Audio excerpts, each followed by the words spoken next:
Mouth.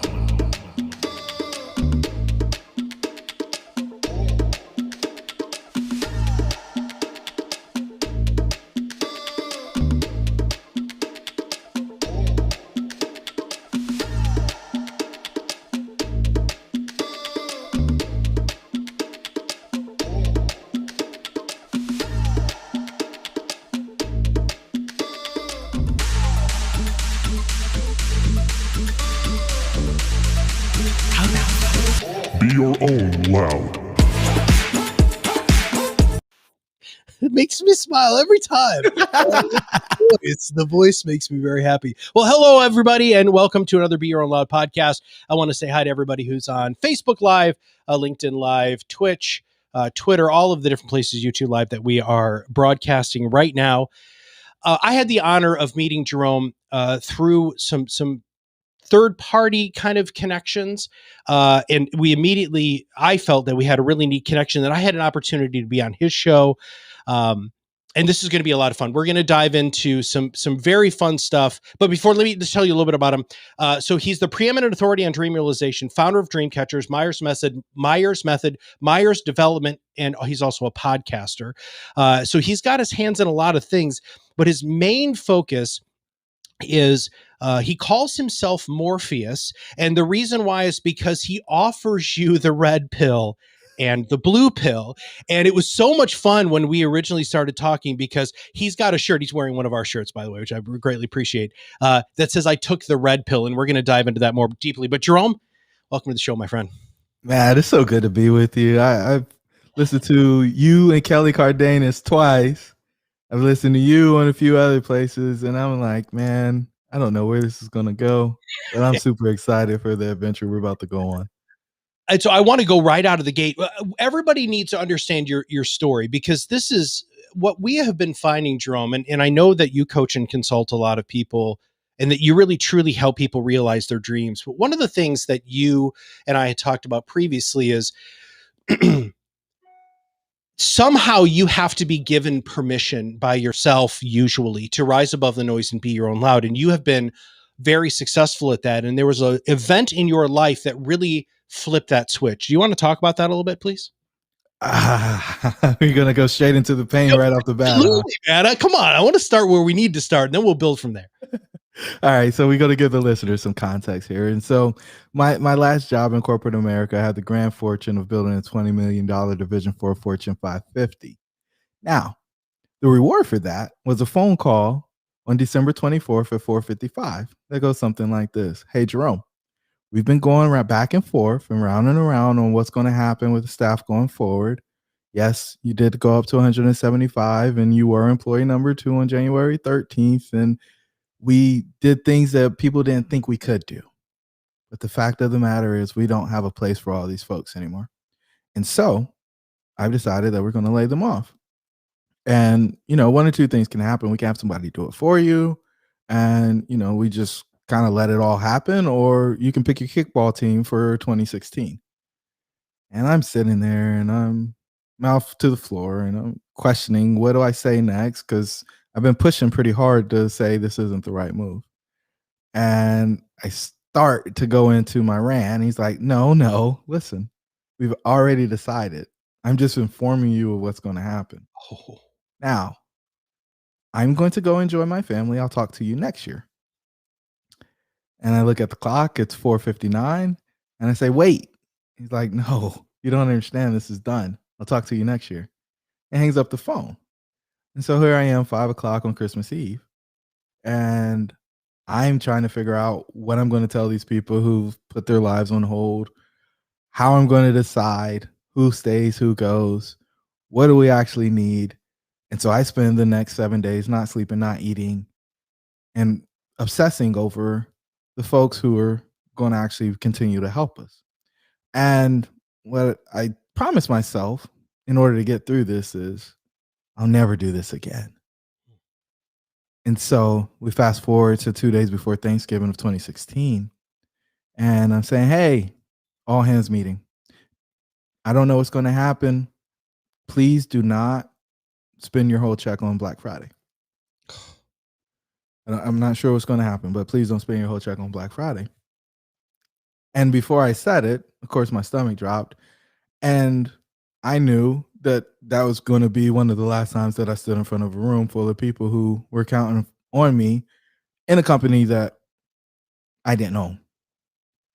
And so it was in that moment that I decided that I was going to become a corporate America dropout. And I stayed through the end of the year, but then I launched into full entrepreneurship. I went and grabbed this dream I had on the shelf from sophomore year in college, where I thought, man, it'd be really cool to own an apartment complex. And I didn't really think it was going to be cool. What I thought was the guy who was making a whole lot of money, and I never saw him or talked to him. So how did I get there? Right, my buddy Duran and I sitting on the stoop. He lived in an apartment below me. Had two roommates. I was paying $395. Both my roommates were paying $395. Same situation in Duran's unit. We multiplied out around the complex. Guys making $700,000 a year. Now, $700,000 was a lot of money to me. My dad was a soldier. My mom stayed at home with me. I didn't need 700,000. I just needed 70. I could live an amazing life. Right. So I was like, maybe I could just go do that. Right. If we did 20 million with 30% profit, maybe I could go do 70,000 or 700,000 in my own business and live a decent life. And it was there that I really started finding out how things happen on the other side of the veil, how different your life can be when you decide that your dreams should be real. And so it's early in the podcast. I usually wait until later to get people drawn in, but I'm going to get them right now. So you just heard that your dreams should be real. Yeah. So now you're beholden to it. You can't pretend like, oh, well, everybody else says I need to be mediocre. They don't actually say mediocre. They say you should be practical. I'm telling you, your dreams should be real. And it's up to you in order to make a decision on whether or not you're going to live a life of practicality or you're going to live out your wildest dreams. It's my hope that after our conversation that you'll be so inspired that you'll continue to go. Well, and that's a behind the veil, right? This is this whole idea of you being Morpheus. For those of you who don't know, that's a Matrix reference. If you don't know what that is, I don't know where you've been living, but you really need to watch the movies. Maybe not the third one, but the 1 and 2 were really, really good. But here's the thing: is Neo is offered the ability to see what's real and to continue to live in the Matrix. And what Jerome's model seems to be, which we're going to unpack that a lot more, is to take that red pill, to leave the Matrix and have the opportunity to live your dreams by giving yourself permission to do that. So we have to break that down. Like, I don't understand how you can convince somebody who is so ingrained in their own crap, how they can take the freaking red pill and wake up from the lies they've been telling themselves. Oh, so the red pill is really practical, right? It's our model for a centered life. It's got 6 levels. It starts with self-image, right? A lot of people look out into the world and they want the world to change, but change starts with you. That's why you have to take the proverbial red pill.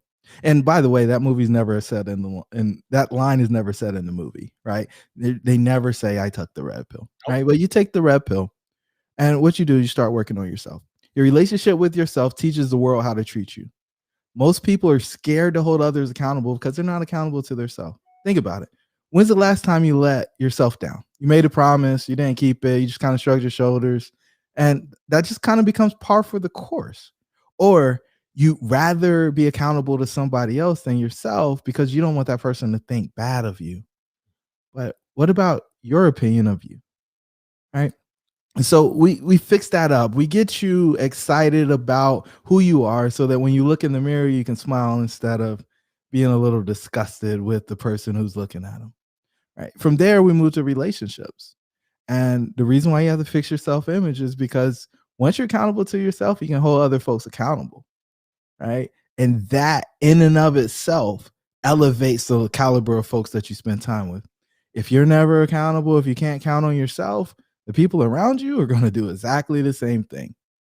In addition to that, what I found, and the people that I work with, and I think I can help the most, the apex performers, they have people who only come to them to get things, right? They are source energy for most folks. And so they have these one-way relationships. There's no mutual benefit. And their goal is to just continue to be source because it brings attention to them. It brings people interested in spending time with them. From there, we go to work, right? You fix these relationships so that they're mutually beneficial. That allows you to get the most out of people. So if you have a team, you instantly become that leader. Mm-hmm. You've got the charisma, you've got all these things going for you. And in your work, that then allows you to align your morals and values with the work that you do. Usually ends up in higher compensation. And then you end up in this place where things are happening and people are saying you got the Midas touch, you got the golden touch, right? From there, we go to health. And why do we do health after all this stuff? Why don't you start out with health, Jerome? Well, I believe that the first three, self-image, relationship, and work, create all the stress in your life.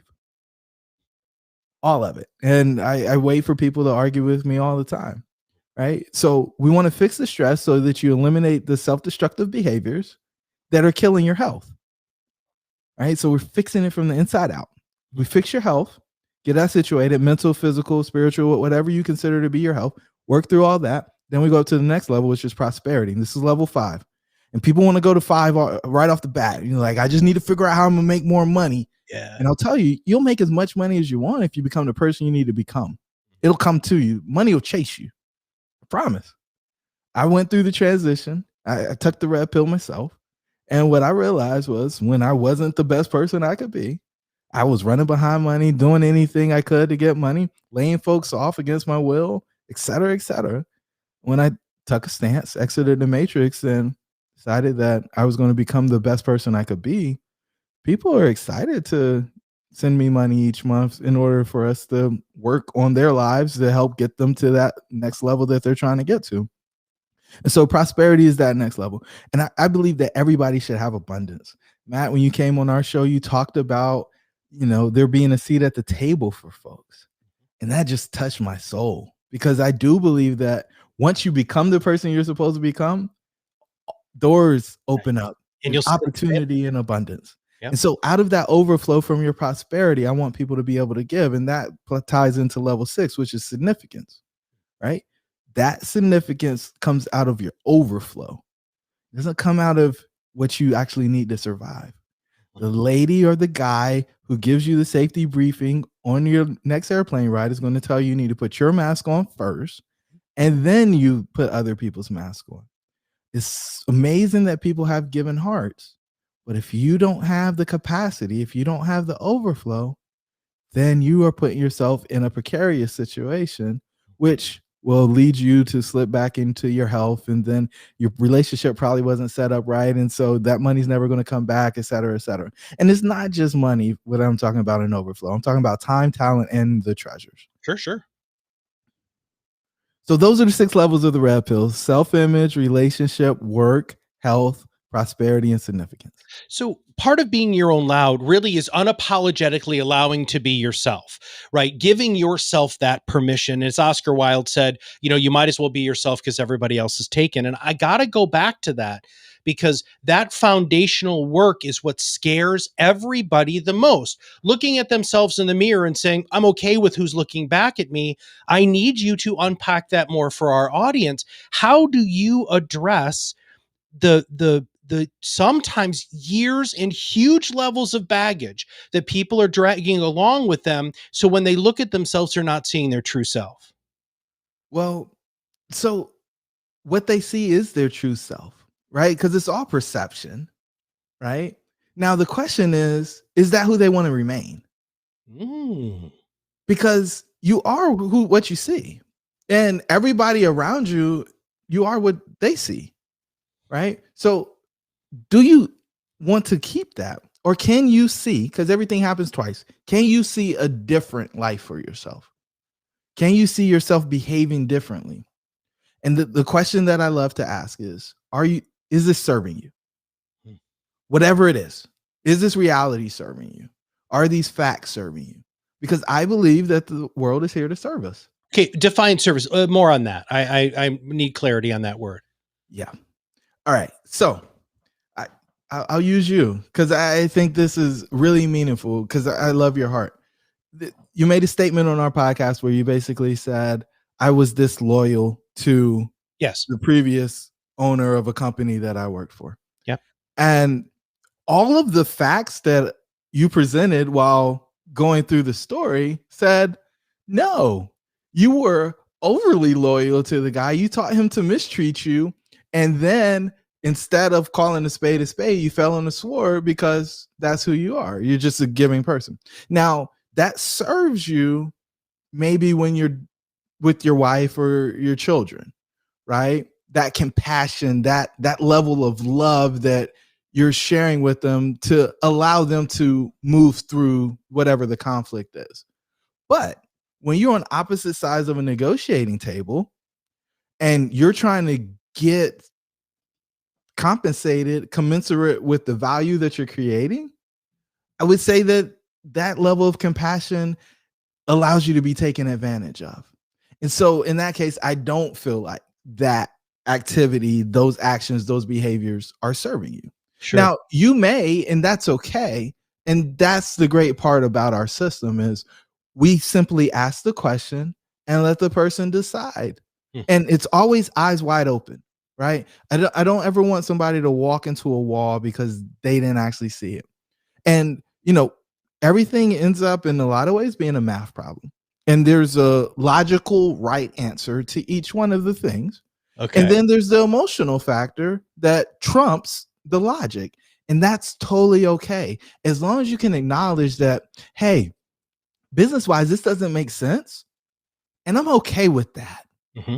And once you make that decision, you never look back because you made the choice. Okay.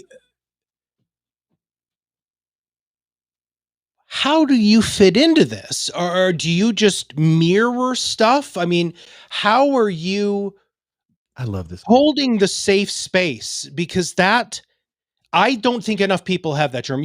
I think you know that about me. I don't think that people know that somebody's actually freaking listening and cares and really wants them to live the life that you're talking about. First off, there's two parts to this question. First off, where did that come from? And two, how do you do it? Yeah. Where did it come from? I got the gift of a coach when I was in my first year of being an employee at a Fortune 500 company. I had a mentor who was a president of a division, and he said, the best thing I can do is allow you to see my coach twice a month, once a month, whatever it was. And in that, I could go in there and say whatever I wanted and get all the feedback I need. I remember I wrote a paper and I was talking about the baby boomers for my MBA. And I wrote they were scratching and clawing in order to get to the top of the company. And she was offended. And she said, depending on who you put this in front, this way may not be received well. And I was like, oh, well, I didn't know that, but okay. I was just trying to paint a picture, tell a good story. And she was like, yeah, no, don't do that. And she spent all her time working with executives, so she got it. And so I made the adjustment. But I mean, there were just so many of these stories where I didn't have to question whether or not it was okay to be me, because so many folks put a mask on saying they're being professional, or, they're getting into a place where the person's going to give them money. And then they have to keep that charade up and they get exhausted. It's tiring. And what I found, and the thing that probably, cuts through the best, is when you show up as you and give people the opportunity to see who you are. That's when people get really comfortable really quickly, right? And I'm not saying, hey, go pour your baggage on the table, but I am saying if you're naturally a loving and giving person, be that. If you're somebody who wants to cut through all of the sugarcoating and get right to the point, as long as everybody has dignity when you're done, do that. That allows people to know where you are. And if they can be authentic in their experience, and Ray Dalio has really popularized this concept, then you can move quickly. The speed of trust jumps up dramatically, and that allows people to make decisions and interact and engage from the buzzword, right? Authentic place. If you're doing anything else, you're confusing folks. It's just kind of like sarcasm, right? Somebody can say something sarcastically, and the person has to be paying attention in order to know whether or not there's some cynicism baked into the comment. Well, why would we try to make communication any more complicated than it already is? I don't know. Because that's what you're doing. And then you get frustrated if they don't get it. And so my favorite thing to do when somebody's sarcastic with me is to not get it. And it's like, oh, okay, well, you said what you meant, right? And what it does is it shifts the power of the conversation, right? And now it's like, oh, well, no, that's not exactly what I meant. Okay, so what did you actually mean? And as soon as you get them out of that, now you can have a conversation that's not littered with these little jabs or these barbs or somebody trying to figure out what you're not saying, right? Instead of actually having a one-on-one conversation that's direct. So that's where the safe space came from. It's just knowing that, one, I've made a ton of mistakes. Two, I've been in places where I've had plenty of grace, the opportunity to express myself and get different perspectives on how things would be perceived. Now, the world expects the mask. Hey, look at Instagram filters is a perfect example, right? You're not good enough yourself, so therefore you need this. And that's the consumeristic environment that we live in here in this matrix. Yeah. Do you believe that taking people through the Myers method, having them take the red pill, allows them to see what truly is instead of what we are wanted to believe? Well, it's programming, right? And all of that it's marketing. You're not good enough because you'll spend money to be good enough, right? But what if you were good enough? Or what if the person who was giving you the thing, right? You actually question why they were telling you the message they were telling you. Think about what we've talked about so far, Matt. Your dreams should be real. What incentive do I have to tell people their dreams should be real? I want their dream to be a reality. Yeah. But what do I get out of that? Telling you that, you're living a mediocre life or you're being practical, that's offensive to most people, right? But what if you actually didn't find a reason to be offended and question whether or not there was truth there? Yeah. Yeah. Right? Instead of me beating a person up and saying, oh yeah, I mean, think about how do they sell everything, right? It's either a woman or money or I forget what the last piece is, but all of those things. And so it's just to say you don't have the stuff. And it's always my encouragement to say you have all the things or you have access to them. You just have to be willing to do whatever it takes in order to get it. Now, so I don't remember which number it was, but prosperity and allowing 5. yourself to 5. Okay. So 5, right? That is another major hurdle because a lot of times we are the reason why we don't take that next step and give ourselves that seat at the table, right? Yeah.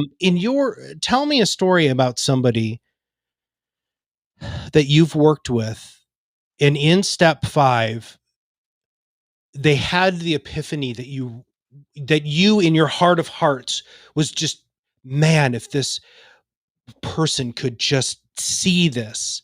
Do you mind sharing a little bit about that? Yeah, it's funny. I spent the weekend with him and his family this weekend. So, Nice. we went up to a wedding this weekend and he's just less than a year ago, he bought his new house. It's, I don't know, 6,000 square feet on a few acres. It's got a golf course running through the back. And, I was joking with him. I was like, you got to park in your backyard. It's got, pavers and so on and so forth. And he dropped out of corporate America, decided he was going to build a financial practice, was going to save all the wrong people, the folks who didn't actually have money to invest, and sell insurance to them, had high lapse rate, and he was just doing the activity but with the wrong people. And when he adjusted the market slightly to folks who could actually invest and buy the stuff and make the decisions on a consistent basis that were in alignment with creating true wealth, his practice started to grow and then grow and grow. And I'll never forget when we won Financial Representative of the Year the first time, right? For the whole state. And then The second time we were trying to back it, we lost by like 2 points. Oh, Right. And I consummate competitor, right? I show up at the day where they present the awards, and before he goes in, he said, "We're never going to lose again." Right. Now, fast forward, he ends up being the number 2 guy in the state from a leadership standpoint instead of an individual contributor standpoint. And that leads, but his personal production is still top. In fact, last year, I think he was the top financial representative again, in addition to his leadership responsibilities, which nobody's doing, right? Because basically you lose a whole day through doing admin stuff. And so, but here's the back to the prosperity piece, right? That's the work. The prosperity piece, his house is over 2 times what the house that he was living in when he was building from a price point standpoint. The level of convenience where, anything that you can think of is about 10 to 15 minutes away. And so it's this beautiful mix of, I don't ever have to see my neighbors, with I can get to any shopping mall or have any massage or whatever. The best of the city is within 10 or 15 minutes of his house. And you just can't get that. And he said this to me about 6 months ago. He was like, this guy came to me and he said, your dreams should be real. And I was stupid enough to believe him.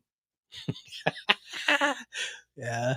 And we've been working for 7 years, man. And, I started out as a client, and then he's like, yeah, I've been working on this thing. And it's like, well, let me see if I can help. And he's like, and I was picking with him because I was like, I remember when I used to be one of your top clients, you'd take me to lunch. And he was like, yeah, you're not just a top client anymore. I don't know what you are. Right. Basically family. But because of the spaces that I end up in with people, right, I'm literally embedding myself into their lives and looking to help them get the best that they can get. You can't find a space where somebody doesn't have an angle, right? Romantically, they have an angle. What's this going to do? Is this going to jeopardize our relationship? Is this going to impact the level of comfort that we experience? Right. So there's some bias in whatever guidance or feedback you get there. But when I come in, all I care about is what's best for Matt. Yeah. And all the other people are amazing and great. But when Matt is taking care of everybody else and not taking care of himself, something or somebody has to give Matt a voice. Yep.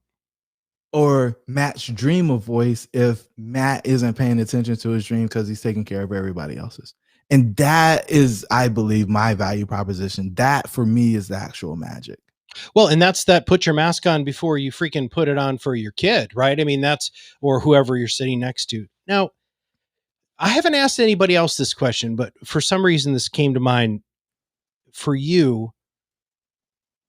Who are you surrounding yourself with now? Like you put out so much energy for your clients and you are that person, but you have to recharge yourself too. What are you doing and who are you surrounding yourself with? What are you reading? Help us understand what a person who helps other people be so successful does to keep them grounded and centered. This is a great question. And so the first thing is, 4 o'clock, 4:30, wake up every day. And then I don't talk to anybody before 9 o'clock. Oh. All of that time is me time. Nice. Okay. Right. And so meditation, podcasts, reading, journaling, Spanish, YouTube videos, run, lift weights. All of these things happen in those 4 to 5 hours. And then I get ready to serve the world. Okay. Inherently, I'm an introvert, right? And so it is draining unless you're working with people who are chasing their dreams, right? And then that's invigorating, right? Some of the folks, Carlson is a great example. He started a new podcast called Dear Black CEO. He started an agency called the Cast Agency. And in those two things, he's looking to partner big brands with minority-owned businesses, specifically Black-owned businesses, to help them grow their revenue dramatically. He's also helping people come up with high-ticket offers because most people make their initial offer, it converts, and they don't ever change it. Right. They just keep selling it over and over again. And so we liken it to Toyota. He's helping them come up with their Lexus brand so that they can get that premium offer and get the increase in profit that most people never get. We had no idea when we started the journey that that was going to be the offer on the back end. But what I can tell you is it's transformational for everybody that he comes in contact with, because if you're trying to scale your business, you've got to have something that's high ticket, that's going to be profitable, that you can use to reinvest, because the base offer is usually just paying the bills. Sure. Right. Greg Washington, he's walking from Mississippi to West Point, New York. It's called a walk to honor. And so he had two of his comrades from his graduating class in West Point get killed in action. And as he's dealt with survivor's remorse, he's got PTSD, he's got all of these things going on, and there's no face or voice for mental health for African American soldiers, veterans. And so he's raising awareness through his nonprofit, right? And I could keep going down the list, right? I talked about my brother there. You know, there's ladies that we've spent some time with who are building real estate portfolios because, you know, biggest part of our business is multifamily real estate. Yep. And so, you know, people show up and they get their thing. And when they're chasing that type of stuff and their dream becomes a reality, man, that hit a dopamine. The closing day, like those things excite me. And yeah, I was just listening to a podcast with John Blanton on it yesterday.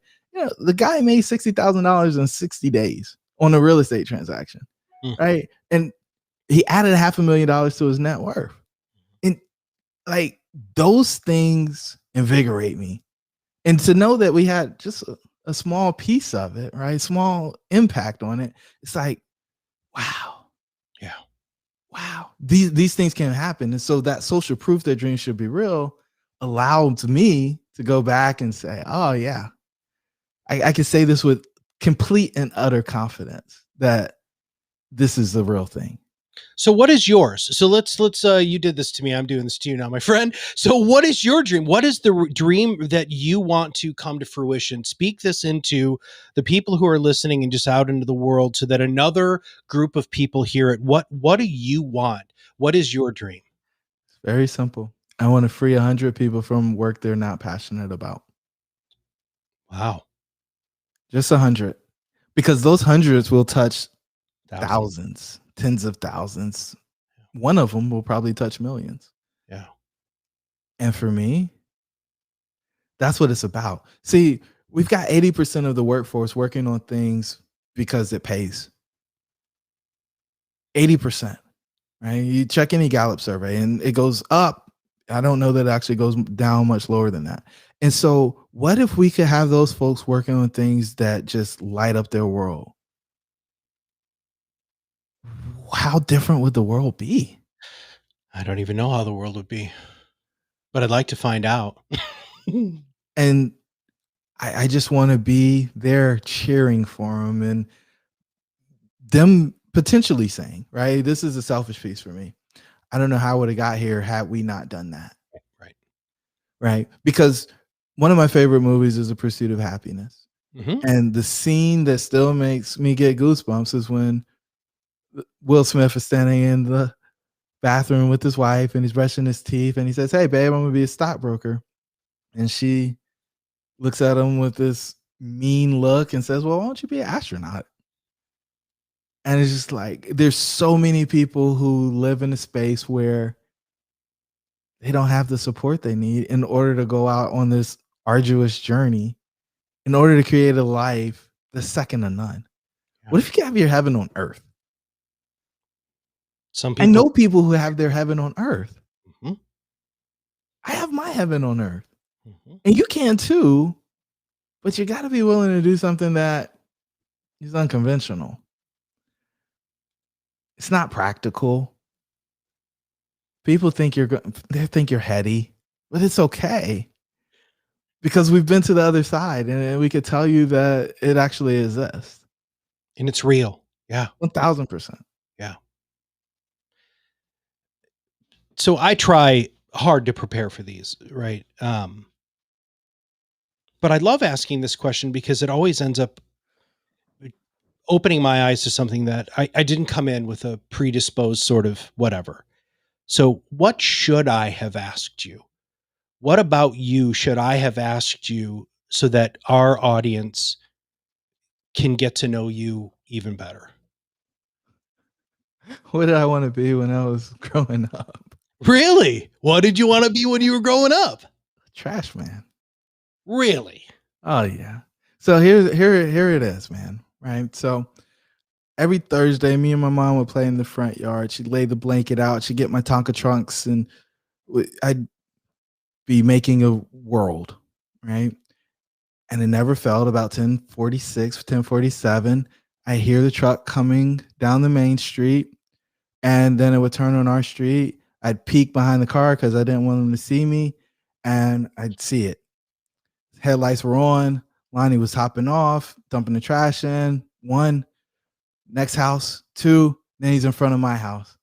And I'm out there and I'm going crazy because Lonnie's there. And so Lonnie, he did the show for me every time, right? So he hop off the truck, right? He flipped the lid off of the garbage can. It spin around like a quarter, fall flat, right? He look at me, I look at him. He do a little pirouette, dump the trash in, and then he'd spin the trash can back to the curb. It never fell over. It hit right at the edge every single time, right?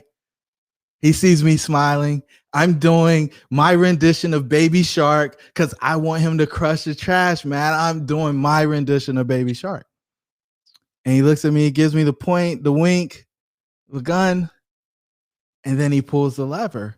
And I just go ape, right? Because he's crushing the trash. It is the biggest machine that I can get this close to. And it was just the coolest thing in the world.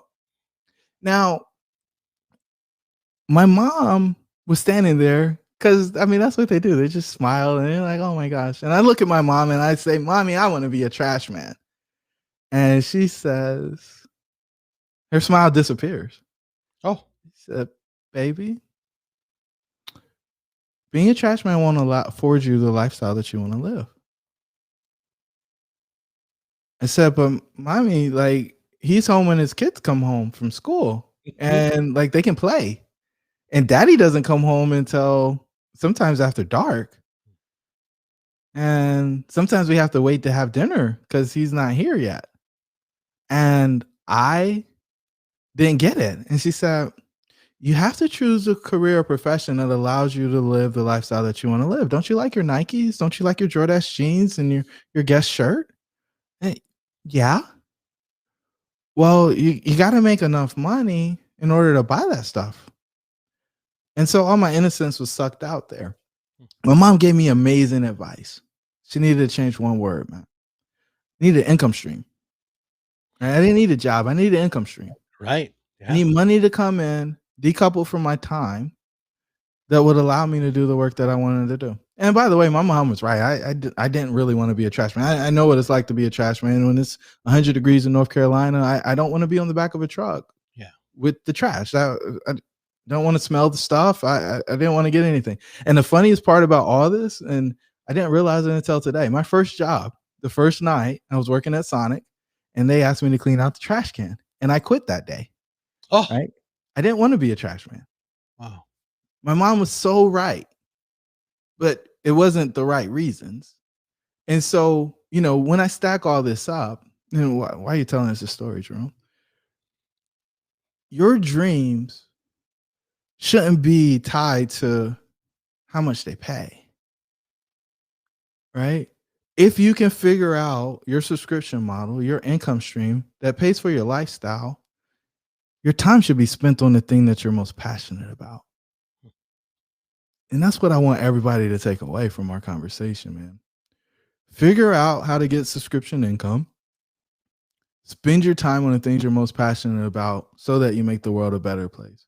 Because you've got something in you that you've been placed on the place of this planet to present to everybody. And if you don't do it, you're going to set off the string of events that keep other people from doing the things that they're supposed to do. And you're being selfish when you decide that I'm going to do the minimum and I'm just going to collect my paycheck and have my bonbons and my Starbucks coffee and whatever else you want out there that makes me comfortable, because I know I'm not living the life that I'm supposed to live.